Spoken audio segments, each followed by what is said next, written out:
కన్నా రెచ్చగొట్టి దాన్ని పెంచే పద్ధతి వద్దనేది నా అభిప్రాయం అండి. రైట్. ఇదే విషయంపై ఒకసారి బండారు రామ్మోహన్ గారి దగ్గరికి వెళ్దాం. ప్రస్తుతం ఏదైతే ఉన్నదో ఆచార్య గారు చెప్పినట్టుగా, దుర్గా ప్రసాద్ గారు చెప్పినట్టుగా, అలాగే రాములు గారు చెప్పారు, వాళ్ళ ఆలోచన విధానంలో మార్పు వచ్చిందొచ్చు. ఈ ప్రయత్నంలో భాగంగానే మనం ఒకసారి వారితో చర్చలకు ఆహ్వానించి వాళ్ళతో మాట్లాడి చూద్దాం.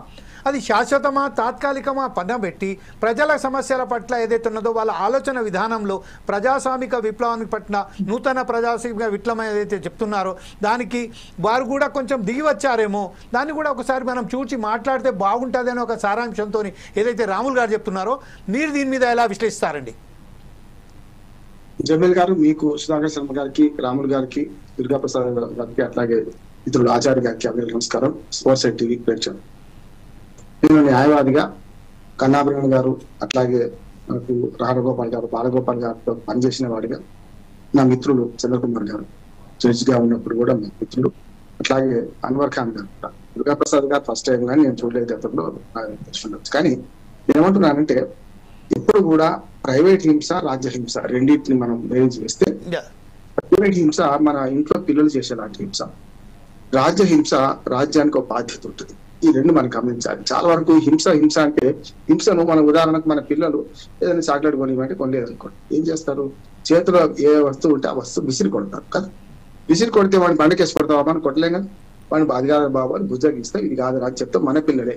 అందుకని నేను నిన్న ఖమ్మంలో నా మిత్రులు రవిమార్కు ఉన్నారు, మేమందరూ ఒక నినాదం తయారు చేశాను. ఏమనంటే వీళ్ళందరూ భారత పౌరులు, మన విదేశాల వారిని యుద్ధం చేయడం లేదు. అందుకనే మత తీవ్రవాదాన్ని మత తీవ్రవాదం కానీ వామపక్ష తీవ్రవాదం కానీ రెండు సమానమే. ఎందుకంటే వ్యక్తి నిర్మూలన అనే పద్ధతి కరెక్ట్ కాదు. ఎవరైనా ప్రజాస్వామ్యంలో హింసకు తావులేదు ఎవరైనా చెప్తాం, రాజ్యాంగంలో పడుకుంటాం. కానీ ఏమైందంటే మత తీవ్రవాదానికి పిచ్చివాడి చేతిలో రాయి, ఇది కొంత సిద్ధాంతపరంగా ఉంటుంది. ఆ సిద్ధాంతాన్ని మనం అర్థం చేసుకొని రాజకీయ, ఆర్థిక, సామాజిక పరిణామాల వల్ల ఇది వస్తుంది అని అర్థం చేసుకుంటే జరుగుతుంది. గతంలో ప్రయత్నాలు జరిగినాయి. ఉదాహరణకు చెన్నారెడ్డి గారు 89లో ముఖ్యమంత్రి అయినప్పుడు ఆయన పీపుల్స్ వార్ మీద నిషేధం వ్యక్తం చేశారు. నేను 50 సంవత్సరాలు జర్నలిస్ట్ గా, అడ్వకేట్ గా. అట్లా చూసుకుంటే ఇవాళ ఈ ఏదైతే మన చెన్నారెడ్డి గారు రద్దు చేయగానే పీపుల్స్ వార్ దాన్ని అడ్వాంటేజ్ తీసుకొని ప్రజా కోర్టులు పెట్టి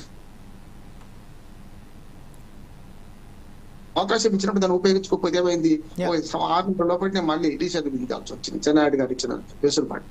రెండోసారి ఏదైతే మనకు మన హరగోపాల్ గారు, మన శివసాగర్ అందరు కలిసి ఎవరైతే ఉన్నారో వాళ్ళు చేసినప్పుడు కూడా శంకరన్ గారు నాకు అత్యంత ఆప్తమైన మిత్రుడు, పెద్దలే కానీ నేను కలిసి పని చేసినాం. ఏది ఎస్సీ కార్పొరేషన్ స్కూళ్ళ కోసం వాటి కోసం. నేనేమంటున్నానంటే అప్పుడు వాళ్ళు కూడా ఆనాడు మన రాజశేఖర రెడ్డి గారు ముఖ్యమంత్రి ఉన్నప్పుడు కూడా ఏమైంది, అప్పుడు ప్రభుత్వం ఉల్లంఘించింది.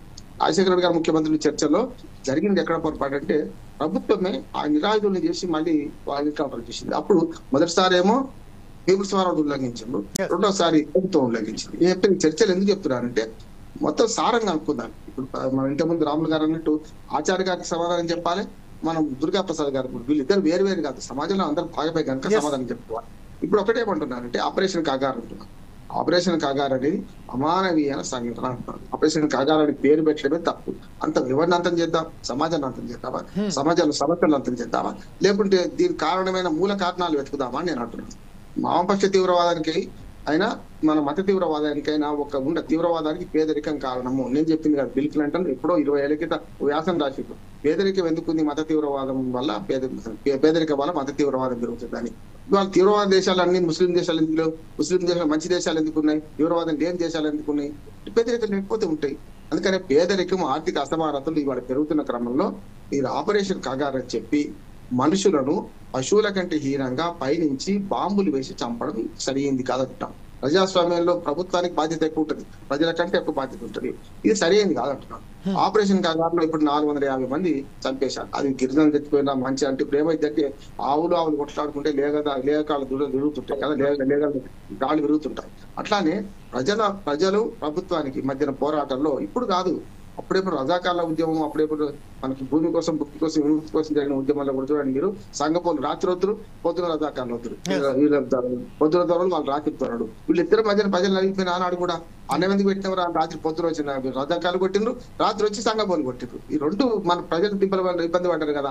ఇవాళ గిరిజనుల సమస్య ఎందుకు అంటున్నాడు మనకు దుర్గా ప్రసాద్ గారు అంటే స్పష్టంగా చెప్తున్నాడు వీళ్ళిద్దరి మధ్యన ప్రాణాలు పోయేది వీళ్ళవి వీధి నుంచి పంపింగ్ చేస్తూ 40 కొంచెం నా పరిష్కారం చెప్పలేడు సార్. ఎందుకంటే నేను మధ్యవర్తిగా నేను చెప్పకపోతే ఏమవుతుంది అంటే శాంతి చర్చల గురించి కూడా మాట్లాడాలి. నేను ఏ అంటే లాభం లేదు, నేను పూర్తి స్థాయిలో చెప్తాను. నేను ఆఖరిగా వచ్చాను, మంచి శ్రోతగా ఉన్నాను, అందరినీ విన్నాను. ఒక మాట చెప్తాను ఎట్లా జరుగుతుందంటే ఇవాళ ఇది జరిగిన దానిలో మీది నుంచి ఈ బాంబింగ్ సరైనది కాదంటున్నాను. ఇదే కాదు, నేను కశ్మీర్ ఉగ్రవాదుల పట్ల కూడా అంటున్నాను. వాళ్ళు చేసే పని మనం చేద్దామా మనం చెప్తున్నాను సార్. వాళ్ళు చేసే పని మనం చేద్దామా, ఇల్లు పేరు చేయడం, ఇల్లు కూల్ చేయడం, వాళ్ళు దుర్మార్గులే వాళ్ళు. కానీ ఆ ఇళ్లను స్వాధీనం చేసుకోండి, ఆ చట్టం ఉంది. తీవ్రవాదుల ఇళ్లను స్వాధీనం చేసుకునే చట్టం ఉంది, చేసుకోండి. దాన్ని మంచి బడి పెట్టండి, ఓ గుడి కట్టండి, ఏదైనా చేయండి. కానీ వాళ్ళు ఇళ్లను పేల్చి వేస్తే వాడెత్తు నువ్వు అంతే కదా, ప్రభుత్వం ఆ పని చేయదు కదా అని అదే చెప్తున్నా. ప్రభుత్వానికి కొన్ని బాధ్యత రాజ్యాంగం ఒప్పుకున్న ప్రభుత్వం వాటి రాజ్యాంగం ఒప్పుతలేడు. ఇక ఇక్కడికి వస్తారు శాంతి చర్చల కాడికి. పూర్తిగా చారిగారితో ఏకీపిస్తున్నాడు. రాముల్ గారు కూడా అన్నట్టు ఏమైందంటే ఈ చర్చలు ఏ ప్రాతిపదికన జరుపుతాం, ప్రాతిపదిక లేకుండా చర్చలు జరిపితే లాభం లేదు. నువ్వు మంచిగా ఉన్నావు నేను మంచిగా ఉన్నా అంటే పోతే లాభం లేదు. ఏం చేయాలి, ఆ మావోయిస్టులు ఏదైతే కేంద్ర కమిటీ సభ్యుడు అభయ్ ఒక లేఖ రాసిండో అంటున్నారు. మనకు జమల్ గారు మీకు కూడా తెలుసు, మనకు మన జడ్జి గారిని మన చంద్రకుమార్ గారిని అడిగాం కదా, అయ్యా మాకు అంటున్నారు కానీ మా దాకా రాలేదు ఆ లేఖ అని కూడా అన్నాడు కదా అన్నాడు. మనం ఒప్పుకున్నాం. నేనేమంటున్నానండి ఇప్పటికైతే ఇంకొక ఆయన ఇప్పుడు లేఖ రాసిండు. ఇది కేంద్ర కమిటీ లేఖన ఏఓబి లేఖన తెలంగాణ ఛత్తీస్గఢ్ లేఖన లేక లోకల్ లేఖన. ఎందుకంటే మొన్న 14 మంది లొంగుబాటు చేసుకుంటూ వరంగల్ ఎస్పీ ఏమన్నాడు, మాకు ఆ ఎన్కౌంటర్ తో ఏం సంబంధం లేదు, ఆ దాడుతో కగారుతో మాకు ఏం సంబంధం లేదు, మేము లోకల్ గా వీళ్ళు లొంగిపోతున్నారు అన్నారు కదా. ఇప్పుడు ఏమైతుందంటే ఈ చర్చలనే పేరు మీద ఒకసారేమో డిఫెన్స్ లో పడ్డప్పుడు నక్సలైట్ ముందరకు వస్తున్నారు, ఒకసారేమో బాగా హత్యలు జరిగినప్పుడు ప్రభుత్వం ముందుకు వస్తుంది. నేనేమంటున్నాను, పైచేయి కిందికి అయినప్పుడే చర్చలకు వచ్చి పైచేయి మీదికి అయినప్పుడు ఎందుకు వస్తలేరు అని సమస్య వస్తుంది. కనుక ప్రజల దృష్టి ఆలోచించాలంటే ఈ చర్చలలో ఫస్ట్ది ఏ ప్రాతిపదికన చర్చలు కావాలని రావాలి. ఏ ప్రాతిపదికన అంటే నేను కేంద్ర కమిటీ ఒప్పుకొని ఇవాళ ఒక్క రాష్ట్రం సమస్య కాదు సార్. ఇప్పుడు ఇది మత తీవ్రవాదం కానీ వామపక్ష తీవ్రవాదం కానీ ఒక్క సమస్య కాదు. రాబర్ట్ గారు పేర్కొన్నారు కదా, లాటిన్ అమెరికా దేశాల్లో చాలా మంది మళ్ళీ ఇటు వచ్చింది కదా. ఇక్కడ ఏమంటున్నానంటే నేపాల్ దాకా, ఇక్కడి నుంచి నేపాల్ దాకా ఏదైతే కారిడార్ అంటున్నారో 8 రాష్ట్రాల సమస్య. ఇవాళ ఈ 8 రాష్ట్రాల కేంద్ర కమిటీ ఏదైతే ఉందో మావోయిస్టు కేంద్ర కమిటీ మేము ఆయుధాలు విడిచిపెడతాం అంటారా? ఆయుధాలు ఏకపక్షాన్ని విడిచిపెట్టట్లేదు, వీళ్ళు చర్చలకు సిద్ధమని అంటారా? ఈ రెండింటి మధ్యన జరగాల్సిన మాటను ఇప్పుడు మనం మధ్యవర్తిగా వీళ్ళు వెళ్ళడం తప్పు అంటలేదు నేను. కానీ వీళ్లకు ఏమాత్రం శాంటిటీ ఉంది, ఇప్పుడు పోయిన సంఘానికి ఏమాత్రం శాంటిటీ ఉంది, వాళ్ళని ఒప్పిగలుగుతారా? వీళ్ళు ఒప్పించేందుకు ప్రభుత్వం కనుక ప్రజాస్వామ్యయుతంగా ఉంది కనుక రేవంత్ రెడ్డి గారు వెంటనే స్పందించారు. ఆ అనుభవం ఉన్న జానారెడ్డి రెడ్డి గారి దగ్గరికి వెళ్ళారు, ఎట్లా చేయాలని అంటున్నారు. మనందరం తలా మంచిగా ఉంది. కానీ మావోయిస్టులను కిందికి రప్పించడం ఎట్లా అంటున్నారు. ఇప్పుడు ఇంకొకటి చెప్తున్నాను, ఈ అవకాశాన్ని తీసుకొని మావోయిస్టులు పారిపోయి మళ్ళీ మొదటికి వస్తే అప్పుడు ఏం చేద్దాం? ఇప్పుడు మంగళపెట్టి వచ్చినప్పుడు మంగళపెట్టి వచ్చినప్పుడు వస్తున్నారు అని వస్తున్నది భాష. నేమంటారు అంటే ఇప్పుడు మళ్ళీ బయటపడ్డాక ఏమవుతుంది అంటారు. లేరు ఇప్పుడు అక్కడ మొత్తం చేసిన గుహ ఎత్తికిన ఎవరు లేరు. కానీ మావోయిస్టులను హతం చేయడం వల్ల, వ్యక్తి నిర్మూలన వల్ల వాళ్ళు అనుకున్న సిద్ధాంతం ఎట్లా నిలబడదో ప్రభుత్వానికి కూడా వ్యక్తి నిర్మూలన వల్ల అది సమస్య తీవ్రత తగ్గదు, సమస్య మూలాలకు పోగొట్టున్నాడు. అన్నిటికంటే ఒక్క మాట చెప్పి నేను ముగిస్తాను. ఇవాళ ఎవరిని చంపాలి, సంపదలుచుకుంటే ఎవరిని చంపాలంటే నిన్న దొరికిండు. ఆయన ఏ కులం ఏ మతం నేను చూడను. 100 కోట్ల ఆస్తులు సంపాదించుకొని ఏం చేయాలి ప్రభుత్వ అధికారులు అంటున్నాను. 1000 కోట్ల ఆస్తులు సంపాదించుకొని ఇలా పెద్ద పెద్ద మీటింగ్లు పెట్టే వాళ్ళు ఏం చేయాలంటున్నాను.